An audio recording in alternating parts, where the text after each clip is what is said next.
भाषा की शुद्धता कहाँ तक जरूरी है। क्योंकि मेरी कई बार ऐसे बहस हो चुकी है लोगों से, और बहस इस वजह से कह रहा हूँ क्योंकि आजकल लोग बहस ही कर बैठते हैं। बोलियों के हिसाब से बदली है और हिंदी इतनी कच्ची मिट्टी की तरह है कि आपको हर 100-150 किलोमीटर पे इसके अपभ्रंश नहीं मिलेंगे, इसके एडाप्टेशंस मिलेंगे आपको। वो विपरीत वैचारिक मतभेद होने के बावजूद कैसे एक शालीनता पूर्वक विचारों का आदान प्रदान किया जाए, ये आज की नई पीढ़ी भूल चुकी है। तो लेकिन ऐसा ना हो कि हम अलग अलग जो पकवान थे, अलग अलग जो फ्लेवर्स थे, अलग अलग डिश थे, उसकी रेसिपी भूल जाएं और खिचड़ी खाने की आदत के चक्कर में हमारे आगने वाले जनरेशन्स को सिर्फ एक खिचड़ी की रेसिपी याद रह जाए। भाषा के साथ ऐसा नहीं होना चाहिए। जी नमस्कार, मैं राजीव कुमार पुनः आपका स्वागत करता हूं अपने छोटे से YouTube चैनल अदना सामाजिक प्राणी पर। उम्मीद करता हूं कि आप सभी सकुशल होंगे और कोरोना की इस महामारी में अपने आप को संभाल कर रखने में कामयाब हो सकेंगे। तो आज मैं एक बड़े ही अतरंगी से विषय पर बात करना चाहता हूँ। ये एक ऐसा विषय है जो अमूमन लोग आनन फानन में रफा दफा कर देते हैं।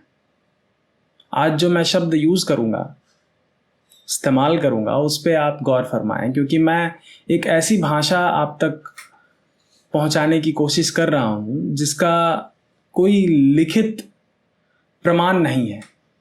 ये भाषा बन रही है, ये भाषा अभी प्रचलन में है और ये हो सकता है, मुझे उम्मीद तो नहीं है कि इसका कोई व्याकरण कभी जन्म ले पाएगा आने वाले निकट भविष्य में, लेकिन ये भाषा जन्म ले रही है। दुनिया की लगभग सारी भाषाएं पहले बोली गई और बाद में लिखी गई। अब ये शोध का विषय हो सकता है, आज जो भी चीज़ें मैं बोलूँगा ये शोध का विषय है और इस पर मैंने थोड़ा बहुत शोध किया है, मैंने रिसर्च किया है और उसके बाद ही आप तक पहुंचाने की कोशिश कर रहा हूं। लेकिन इतना एक्सटेंसिव रिसर्च नहीं है मेरा इस पर, क्योंकि मैं क्या है कि मेरी समझ जो है वो मेरे अनुभवों के आधार पर बनी हुई है और मैं वही आप तक पहुंचाने की कोशिश कर रहा हूं।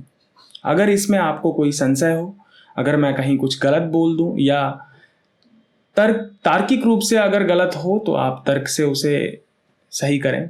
अगर तथ्यों के हिसाब से अगर कोई गलती आपको मिलती है तो आप तथ्य प्रस्तुत करें।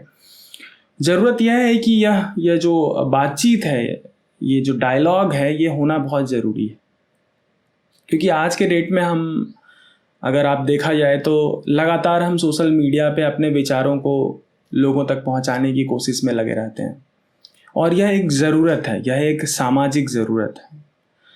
जब आप पुराने समाज की ओर देखते हैं, जो सामाजिक ताना बाना था, वहाँ लोग एक दूसरे से मिलते थे और वो एक ऑफिस तक ही कन्फाइंड नहीं था।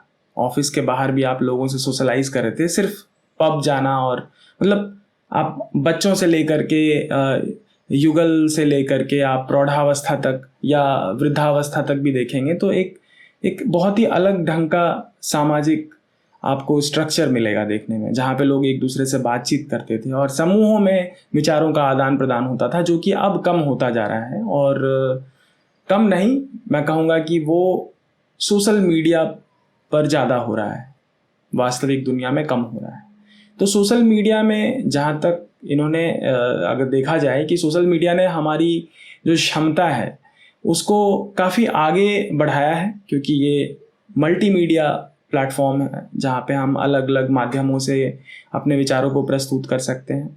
आम जिंदगी में हम सिर्फ बोलचाल और भाषा तक सीमित रह जाते हैं। यहाँ पे हमारे पास तस्वीरें हैं दिखाने के लिए, चलचित्र हैं जो हम दिखा सकते हैं, हम अपने वॉइस को रिकॉर्ड करके भेज सकते हैं। तो ये जो रियल टाइम में डिस्कशंस होते हैं उसकी तुलना में आप पहले से कुछ प्लान करके, या आपको एक समय मिलता है कि आप अपनी गलतियों को सही करके पुनः उसको अच्छे ढंग से भेज सकें। तो कहीं ना कहीं एक, मैं कृत्रिम तो नहीं कहूँगा, लेकिन एक कहीं ना कहीं एक ज़्यादा नियत संयोजित रूप से आप अपने विचारों को आगे बढ़ा सकते हैं।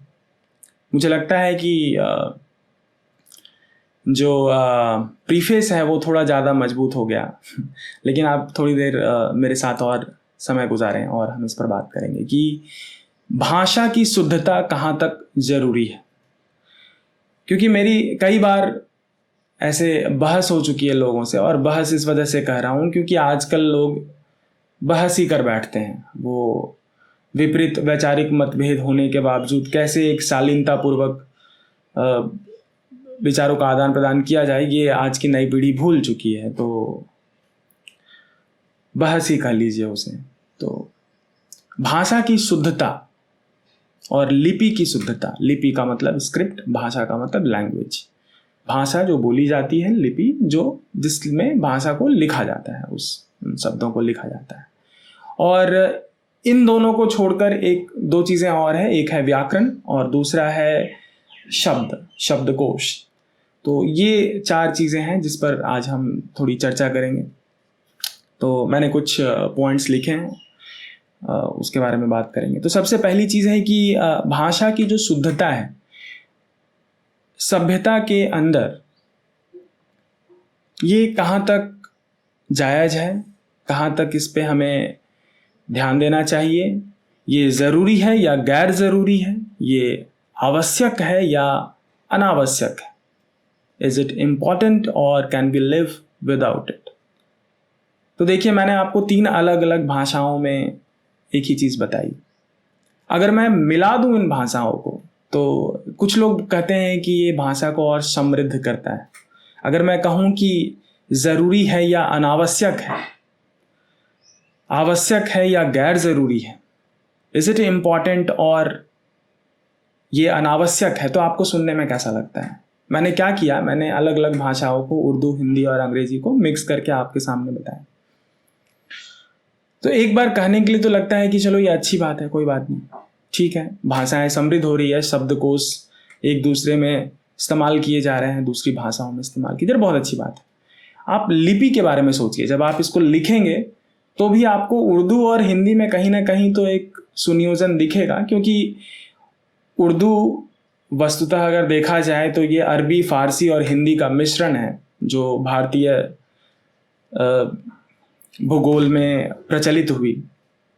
कालांतर में उर्दू एक अलग भाषा की तरह से आई और उसकी लिपि, उर्दू की लिपि जो है वो अरबी है।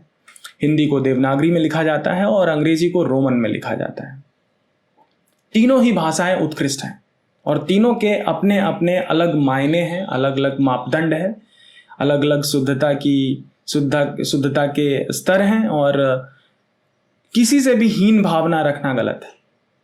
सब अपने आप में एक बहुत बड़ी चीज़ है और मानव सभ्यता के लिए ये तीनों बहुत बड़ी खोज है।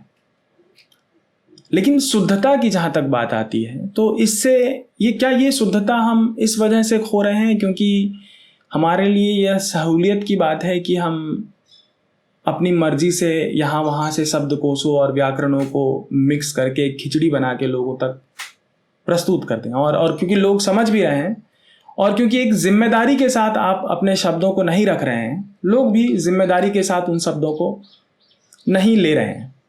तो ये जो एक्सचेंज है, ये जो आदान प्रदान है विचारों का, क्या आपको लगता है कि इसमें कोई त्रुटि रह जा रही है अगर भाषा अशुद्ध है? तो ये एक प्रश्न है आप सबों के लिए, आप टिप्पणी में संबोधित करें। दूसरी बात कि आजकल एक नया ट्रेंड चल रहा है कूल बनने का। मैं क्षमा चाहूँगा अगर किसी को बुरा लगा हो तो, लेकिन ये एक कूल बनने का ट्रेंड आ रहा है जहाँ पे आप बहुत ही लापरवाही से, बहुत ही कैजुअली आप चीज़ों को लेते हैं और इस चीज़ को ओपन माइंडेडनेस या स्वच्छंदता की इसको स्वच्छंदता कहा जाता है कि हम लिब्र मतलब हम आज़ादी पसंद हैं, आज़ाद ख्याल हैं, तो हम अपनी मर्जी से चीज़ों को तोड़ मड़ोड़ के इस्तेमाल करेंगे।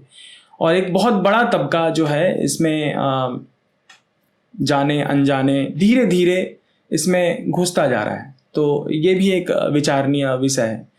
क्या उनको रोका जाना चाहिए? रोका मतलब ऐसा नहीं है कि जबरन उनको रोका जाए। क्या उनको यह सूचित करना चाहिए कि भाई शायद आप गलत दिशा में अग्रसर हो रहे हैं और ये सभ्यता और समाज के दृष्टिकोण से हमें बड़े ही अव्यवस्थित रूप से विचारों के आदान प्रदान की तरफ ले जा रहा है, जो कि भविष्य में समाज के लिए घातक सिद्ध हो सकता है। आपको लग रहा होगा कि ये इतने बड़े बड़े जो शब्द मैंने इस्तेमाल करे हैं कि घातक है और ये अभी भी आपको लग रहा होगा कि ये इतनी भी बड़ी बात नहीं है, बोली ही तो है। लेकिन गौर फरमाया आप जरा, पता है अगर हम बोल ना सकें और अगर हमारी बोली हुई चीज़ सामने वाला समझ ना सके तो शायद जिस चीज़ को हम समाज कहते हैं, जो संस्कृति है, वो कभी पैदा ही नहीं हो पाती। हम बहुत सी चीज़ों को फॉर ग्रांटेड ले लेते हैं। मैं आज जान करके अपनी भाषा में अलग अलग भाषाओं का प्रयोग कर रहा, शब्दों का प्रयोग कर रहा हूँ, ये मैं जानबूझकर कर रहा हूँ। अमूमन मैं कोशिश करता हूँ कि एक शुद्ध स्तर मेंटेन किया जाए, लेकिन आज विषय ही ऐसा है कि मैं इधर उधर हिलूंगा थोड़ा। खैर, तो एक हिंग्लिश, ये एक नई इजाद की गई भाषा है जिसमें आप देवनागरी की जगह रोमन में हिंदी के शब्दों को लिखते हैं और वाक्यों की संरचना करते हैं। हिंदी के वाक्यों को आप देवनागरी की जगह रोमन में लिखते हैं। तो मैं कई बार इस पर प्रश्न उठा चुका हूँ। मुझे एक खास चिढ़ भी है इस चीज़ से कि आप ऐसा क्यों करते हैं। एक समय था, अगर आप 5 साल 6 साल 10 साल की पहले की बात करें तो ये एक समस्या इस वजह से उत्पन्न हुई थी क्योंकि हमारे पास जो फ़ोन था और कंप्यूटर था उसमें हिंदी के फ़ॉन्ट्स इंस्टॉल करना बहुत मुश्किल हो जा रहा था। तो वहाँ पे ठीक है, वहाँ पे हमारे पास कोई दूसरा चारा नहीं था। इनफैक्ट वहाँ पे तो मैंने खुद ही ऐसा करना शुरू कर दिया था, क्योंकि जब आपके पास वो स्क्रिप्ट ही अवेलेबल नहीं है तो आप हिंदी में कैसे बातचीत करेंगे। तो लोगों ने हिंग्लिश जन्म दे दिया। एक हिंग्लिश करके एक चीज़, एक फेनोमेना जो है वो उभर के आई और इंटरनेट को उसने कम से कम इंडिया के अंदर तो ढक ही लिया। लोग बहुत कंफर्टेबली बात कर रहे हैं। आज के दिन में आप देखोगे हिंदी के बड़े बड़े शायर, बड़े बड़े मतलब यूट्यूब जो स्टार्स हैं, फेमस स्टार्स जो हैं, बहुत सारे लोग जो हैं वो हिंदी में लिखते हैं, लेकिन जब वो स्क्रिप्ट यूज़ करते हैं उन चीज़ को पोस्ट करने के लिए तो वो हिंदी की जगह पे रोमन में लिख करके उसको प्रकाशित करते हैं। और वो ऐसा कहते हैं कि पाठकों को पढ़ने में ज़्यादा आसानी होती है। मैं उनसे पूछता हूँ कि क्या आपकी जिम्मेदारी नहीं बनती है कि भाषा को उसी की लिपि में, उसी की जो एक नेटिव लिपि है, जो घरेलू लिपि है, उसमें लिखा जाए? आपको लगता नहीं है कि भविष्य में यह कहीं ना कहीं एक अजीब सी अव्यवस्था उत्पन्न कर देगी? और हिंदी की जहाँ तक बात आती है, एक और बहुत ही चीज़ कुरेदने को दौड़ती है। अगर आप देखा जाए कि जब लोग बात करते हैं, जैसे ही मैं हिंदी की बात करूँगा तो लोग, बहुत सारे लोग भारत विविधताओं से भरा हुआ देश है। यहाँ पे करीब 1600 से ज़्यादा भाषाएं बोली जाती हैं और बहुत सारी लिपियाँ भी हैं।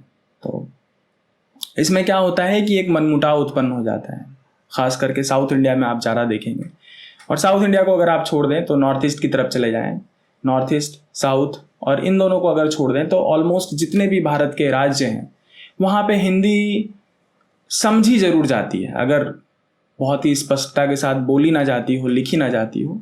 और अगर आप ऐसे भी आकलन करें कि बिहार, उत्तर प्रदेश और मध्य प्रदेश, ये 3, राजस्थान, हरियाणा, पंजाब, ये सारी चीज़ें, पंजाब थोड़ा ले लें आप, तो ये जो राज्य हैं इनमें हिंदी एक प्रचलित और बहुचर्चित और एक मातृभाषा की तरह इस्तेमाल किया जाता है इनको, और लोगों को बड़ी आसानी होती है। और जिस राज्यों के मैंने नाम गिनाए, ये करीब करीब जो है भारत की पूरी जनसंख्या का आधा है, 50%।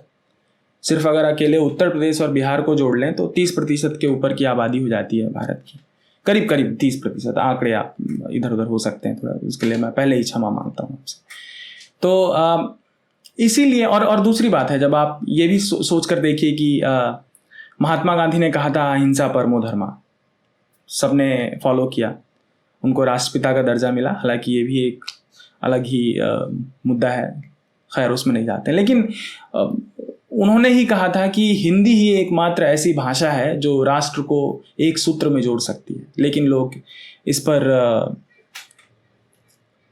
अपने आज़ाद ख्याली की जो सहूलियत है उसके हिसाब से इस वाक्य को, इस संदर्भ को बिल्कुल ही रफा दफा कर देते हैं कि नहीं, ऐसी कोई बात है ही नहीं। और अगर हिंदी हो सकती है तो तमिल क्यों नहीं हो सकता, तेलुगु क्यों नहीं हो सकता? बिल्कुल हो सकता है, मैं उससे कोई विरोध नहीं करता। लेकिन आप जब सोचिए कि अगर पूरी भारत में 50% से ज़्यादा आबादी हिंदी के साथ वो कंफर्टेबल है, वो इनके लिए हिंदी आरामदायक है। और हिंदी एक ऐसी भाषा है जो बहुत पुरानी और संस्कृत से डेवलप हुई है, और मुख्यतः बोलियों के हिसाब से बदली है। और हिंदी इतनी कच्ची मिट्टी की तरह है कि आपको हर 100-150 किलोमीटर पे इसके अपभ्रंश नहीं मिलेंगे, इसके एडाप्टेशंस मिलेंगे आपको। मैं बिहार से हूँ, और बिहार में आप जाएंगे तो आप लोगों के लहजे से पता लगा सकते हैं, वो सब हिंदी बोल रहे हैं, लेकिन आप उनके लहजे से पता लगा सकते हैं कि ये आदमी पटना का है, कि भागलपुर का है, कि मुंगेर का है। और अगर मुंगेर में भी है तो मुंगेर डिस्ट्रिक्ट में कौन से शहर का है। जमालपुर की एक अलग तहजीब है, भाषा है, और मोहल्लों के हिसाब से आप भाषा को बदलते देखेंगे। और ये जो एक अलग खूबसूरती है हिंदी की, यही इसको बनाती है एक ऐसी भाषा जो सच में पूरे राष्ट्र को जोड़ सकती है, क्योंकि आप हिंदी को अपनी तरह से इस्तेमाल कर सकते हैं। ये दूसरी भाषाओं में जरा कम मिलता है, और यही वजह थी। हालांकि इसका विरोध अभी भी लोग करते हैं कि हिंदी मातृभाषा क्यों, हिंदी राष्ट्रभाषा क्यों। कुछ तो सोचा होगा उन महानुभावों ने, जब उन्होंने देश को आज़ाद कराया तो उसके बाद जो है भाषा एक ऐसी चीज़ थी जो सच में ज़रूरी थी। क्योंकि लोगों को जब आज तो इंटरनेट है, इंटरनेट पे ट्रांसलेटर्स अवेलेबल हैं, गूगल ट्रांसलेटर, बहुत सारी चीज़ें हैं, लेकिन उस समय नहीं थी। उस समय लिखा भी नहीं जा रहा था, इतनी सारे पुस्तकें प्रकाशित नहीं हो रही थी, अगर हो भी रही थी लोग पढ़ नहीं सकते थे। तो एक ऐसी भाषा की ज़रूरत थी जो सहजता के साथ लोगों को एक सूत्र में पिरो सके, और वहाँ पे हिंदी कारगर साबित हुई थी, कारगर सिद्ध हुई थी। खैर, तो संस्कृत जो है, संस्कृत प्रचलन से उठ गई, क्योंकि संस्कृत व्याकरण जो है थोड़ा विस्तृत था। अगर आप कंपेयर करें हिंदी के साथ, तुलना करें, तो ज़रा विस्तृत था संस्कृत का व्याकरण, और काफ़ी स्ट्रिक्ट था। आप थोड़ा बहुत भी इधर उधर जाते हैं तो मतलब अर्थ का अनर्थ निकल जाएगा, जबकि हिंदी में ऐसा नहीं था। ये खूबसूरती है, हिंदी में आप थोड़ा बहुत इधर उधर हिल सकते हैं। अंग्रेजी के साथ भी वही स्ट्रिक्टनेस है, आप थोड़ा बहुत भी अगर इधर उधर हिलेंगे तो अर्थ का अनर्थ हो जाएगा। लेकिन हिंदी में ये जरा सी सहूलियत जरूर है। अगर आप उच्चारण के दृष्टिकोण से भी देखें तो आप इतनी बड़ी गलती नहीं कर सकते। हिंदी भाषा का शब्दकोश इतना समृद्ध है कि आपको एक शब्द के लिए कम से कम 4-5 पर्यायवाची और विपर्यार्थक जरूर मिल जाएंगे। तो ये एक अच्छी बात है। मैं अंग्रेजी की प्रॉस्पेरिटी या समृद्धि पर सवाल प्रश्न उठा नहीं रहा, तो आप इस मुद्दे को लेकर मुझ पे छीटाकशी करना चाहें तो करें, लेकिन मैं अभी से उसके लिए माफ़ी चाहता हूँ। और ये कोई राजनीति का भी विषय नहीं है, तो मिलजुल के बात करना चाहिए। आप अपने विचार रखें, बहुत अच्छे से। तो ये जो उर्दू है, हिंदी काफ़ी, कुछ लोग ऐसे बोलते हैं कि विदेशज शब्द जो है, जो जैसे डॉक्टर हो गया, हॉस्पिटल हो गया, ये अस्पताल हो गया, ये सारी जो स्टेशन हो गया, तो ये सारे जो शब्द हैं ये भाषा को समृद्ध बनाते हैं। इसी तरह से अंग्रेजी में भी हिंदी के बहुत सारे शब्दों को लिया गया, डिक्शनरी में ऐड किया गया। अच्छी बात है, ये एक्सचेंज होना चाहिए। जिस तरह से संस्कृति का आदान प्रदान होता है, कल्चरल एक्सचेंज होते हैं, उसी तरह भाषा का भी आदान प्रदान होना चाहिए, बिल्कुल ज़रूरी है। क्योंकि वसुधैव कुटुंबकम ये भारत की आइडियोलॉजी है, और संपूर्ण जो विश्व है वो एक परिवार की तरह है। ये हम शुरू से मानते आए हैं, इसमें कोई दो राय नहीं है। लेकिन ऐसा ना हो कि हम अलग अलग जो पकवान थे, अलग अलग जो फ्लेवर्स थे, अलग अलग डिश थे, उसकी रेसिपी भूल जाएं, और खिचड़ी खाने की आदत के चक्कर में हमारे आगने वाले जनरेशन्स को सिर्फ एक खिचड़ी की रेसिपी याद रह जाए। भाषा के साथ ऐसा नहीं होना चाहिए। सांभर का जो मजा है वही मजा लिट्टी चोखा का भी है। आप दोनों को मिला करके अगर परोस देंगे तो आप क्या बना रहे हैं? आप आने वाली जो पीढ़ी है उसके लिए आप क्या तैयार कर रहे हैं, और उसको आप कैसे सिखाएंगे इस चीज को बनाना? ये सहूलियत है, लेकिन और अगर पौष्टिकता देखा जाए तो हो सकता है ये पौष्टिक भी हो, क्योंकि जो सामग्रियां हैं वो समान इस्तेमाल हुई है, लेकिन आप कुछ तो खो रहे हैं, और वो जो आप खो रहे हैं वो सभ्यता के लिए बहुत ज़रूरी है। इस पर गौर फरमाएं। लोग कहते हैं कि तुम बहुत लंबे वीडियोस बनाते हो, लेकिन क्या करूं, बातें ऐसी हो जाती है, और कुछ ऐसे बनावट, मतलब पहले से लिख के नहीं बोलता तो फ्लो में निकल जाता है। उसके लिए माफ़ कीजिएगा, लेकिन कोशिश कीजिए कि वीडियोस को अंत तक देखा करें। ये जो प्रसंग मैंने आज उठाया है, सिर्फ इस वजह से मैं अभी रुक रहा हूँ क्योंकि वीडियो लंबा हो रहा है। बाकी मुझे और भी चीज़ें हैं जो मैं आप तक पहुँचाना चाहूँगा। तो ये एक भाषा की शुद्धता करके एक छोटा सा 2-3 एपिसोड्स कह लें, तो ऐसा मैं करूँगा, और ये उसका एक पहला अंश है जो आप तक मैं पहुँचा रहा हूँ। आपसे विनम्र निवेदन है कि अगर आपको मेरी बातें अच्छी लगे तो आप औरों तक पहुँचाइए। कैसे पहुँचाएंगे ये आप पर निर्भर करता है। आप सीधे सीधे मेरी वीडियो शेयर कर सकते हैं, या मेरी कई बातों को आप उन तक बोलचाल में पहुँचा सकते हैं, मुझे कोट कर सकते हैं। अगर आप मेरे चैनल को सब्सक्राइब कर लेंगे तो बहुत बहुत आभार रहेगा, ऐसे भी आभार रहेगा, आप मेरे श्रोता हैं। तो बस आज इतना ही कहूँगा, आगे इस पर और चर्चा करेंगे। धन्यवाद।